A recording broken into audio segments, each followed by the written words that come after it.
কি কণার গতি কি, কণার কি গতি তত্ত্ব, কণার কি গতি কি বুঝতে গেলে আমরা কি কণার গতি তত্ত্ব সম্পর্কে একটু ধারণা নেব।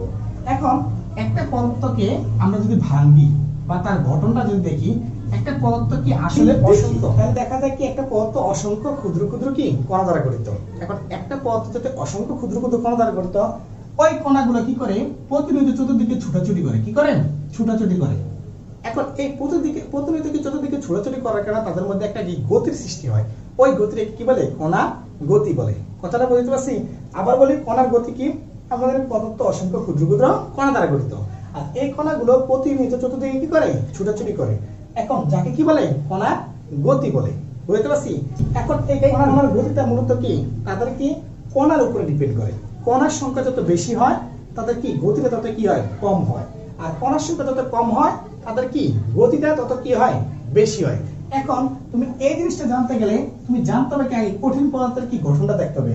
কঠিন পদার্থগুলো কি খুব শক্ত আকার থাকে, ঠিক না? এই কারণে কঠিন পদার্থের কণাগুলো একটু কি কাছাকাছি থাকে বা কণাগুলো বেশি থাকে, আর তরল পদার্থের কণাগুলো কঠিনের তুলনায় কি একটু কি কম থাকে, কঠিনের তুলনায় একটু কম থাকে, তবে বায়বীয় তুলনায় একটু কি বেশি থাকে।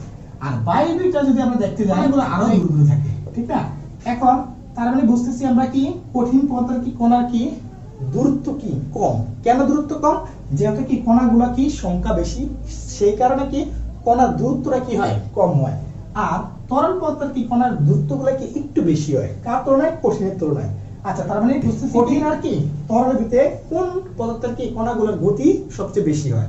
এখন আমি একটু আগে বলছি যে কণার সংখ্যা যেটাতে বেশি থাকে সেটার কি গতি কি থাকে কম থাকে, তাহলে মধ্যবর্তী দূরত্বের উপরে কি কণার গতিটা নির্ভর করে। তাহলে যার দূরত্ব যত বেশি, দূরত্ব মানে d যত বেশি হয়, d যত বেশি হয় তো তার কি গতি তত কি হয় বেশি হয়, গতিও তত কি হয় বেশি হয়।